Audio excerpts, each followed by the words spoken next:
بسم اللہ الرحمن الرحیم رب اشرح لی صدری ویسر لی امری واحلل عقدۃ من لسانی یفقہوا قولی. بیک ٹو داستان Muhammad, peace be upon him. A quick recap اور پھر ہم آگے بڑھتے ہیں. یکم رمضان صاحب ہمارے ساتھ ہیں اور آپ سب کے فیڈ بیک کا بہت بہت شکریہ. داستان یہاں تک پہنچی ہے, سرکار دو عالم صلی اللہ علیہ وسلم مدینہ منورہ آ گئے ہیں, مسجد نبوی کی تعمیر ہو گئی ہے, سارے واقعات ہو گئے, یہاں تک کہ اب اسلام کا پہلا مارکہ ہونے چاہ رہا ہے. یہ اندر فرسٹ ان داستان محمد, پہلی جنگ مدینہ ہے. مدینہ والوں کو خبر ملی ہے مکے سے قافلہ حملہ کرنے کی نیت سے چل پڑا ہے, اور اس لشکر کا عالم کیا ہے جو حملہ کرنے آ رہا ہے, اس میں 1000 جنگجو ہے. اس لشکر کا عالم کیا ہے, اس میں بہترین اسلحہ ہے, اس میں گھوڑے بہت ہیں, اس میں زرہیں ہیں, وہاں طاقت کا غرور ہے. اس طرف کے لشکر کا عالم کیا ہے, یہاں پر 313 ہے بمقابلہ 1000. یہاں سادہ لباس ہے بمقابلہ بہترین لباس, یہاں محدود ہتھیار ہے بمقابلہ بہت ہتھیار. ہاں دل یہاں پر ایمان سے بھرے ہوئے ہیں. بظاہر اپیرنٹلی مقابلہ غیر مساوی ہے, لیکن یہ تلواروں کی جنگ نہیں ہے, یقین اور غرور کا ٹکراؤ ہے. رمضان کی 17 تاریخ ہے, 2 ہجری ہے, بدر کا میدان ہے. یہ وہ مقام ہے جہاں لشکر آمنے سامنے ہیں, رات کا وقت ہے. بدر میں آج ایک عجب رات ہے. احمد مجتبیٰ ہے, محمد مصطفیٰ ہے, فخر انبیاء ہے صلی اللہ علیہ وآلہ وسلم. میدان رسول اللہ صلی اللہ علیہ وآلہ وسلم نے میدان میں کیا کیا, میدان کا جائزہ لیا, صفیں درست کروائی. ہر صحابی کے چہرے کو ایسے دیکھ رہے ہیں جیسے باپ اپنے بچوں کو آزمائش سے پہلے حوصلہ دے رہا ہے. کل جنگ ہونی ہے. بدر کی رات عجب رات کی ہے, عجب خاموشی ہے, صحرا کی ٹھنڈی ہوا چل رہی ہے, مگر مسلمانوں کے دلوں میں ایک غیر معمولی کیفیت ہے. تعداد کم ہے, وسائل محدود ہیں, طاقتور لشکر ہے. ایسے میں رسول اللہ اپنے خیمے میں تنہا کھڑے ہیں.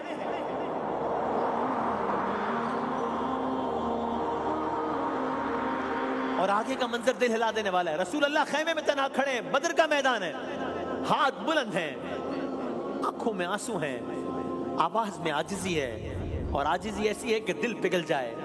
سرکار دو عالم صلی اللہ علیہ وآلہ وسلم, اللہ کا یہ محبوب بندہ بار بار باہر لشکر اللہ تعالیٰ سے بار بار عرض کر رہا ہے, اے اللہ, اے پالنے والے, اے مالک, اے پروردگار. یہ بظاہر مفہوم, یہ بظاہر چھوٹی سی جماعت تیرے نام کی امین ہے. اگر آج یہ مغلوب ہو گئی, اگر آج دشمن غالب آ گیا, تو زمین پر تیرا نام لینے والا کون رہے گا؟ اے مالک, اے معبود, اے پروردگار, اپنا وعدہ پورا فرما. بدر کے اس خیمے میں کیا عالم ہوگا یہ اللہ جانتا ہے, اللہ کا حبیب جانتا ہے.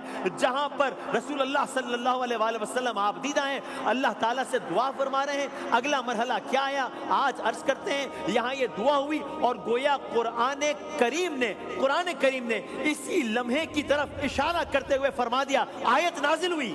بسم اللہ الرحمن الرحیم.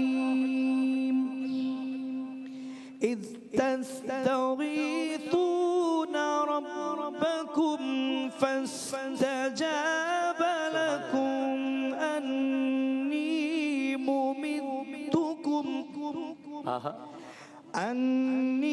ممدکم بألف من الملائکۃ مردفین. یہ کمال آیت ہے, قرآن کریم کی ہر آیت کمال ہے, لیکن آپ یہ سارا منظرنامہ ذہن میں رکھیں. اب یہ آیت سوچیں اور اب اس کا ترجمہ دیکھیں جس کی ابھی تلاوت کی ہے جناب قاری محسن صاحب نے. جب تم بدر کی وہ رات, جب تم اپنے رب سے فریاد کر رہے تھے, جب تم اپنے رب سے مانگ رہے تھے, تو اس نے کیا جواب دیا؟ اس نے جواب دیا, میں تمہاری مدد 1000 فرشتوں سے کروں گا جو لگاتار آئیں گے, قطار اندر قطار آئیں گے. یہ اللہ تعالیٰ جواب دے رہا ہے. رسول اللہ دیر تک سجدے میں گر گڑاتے رہے. الفاظ بظاہر کم ہیں لیکن درد گہرا ہے, اس لیے کہ یہ دعا صرف فتح کے لیے نہیں ہے, یہ دعا دین کے فیوچر کے لیے ہے. یہ دعا صرف وکٹری کے لیے نہیں ہے, یہ دعا مشن کے لیے ہے. کون سا مشن؟ وہ مشن جس کے لیے آپ نے مکے کے 13 سال کی سختیاں برداشت کی ہیں.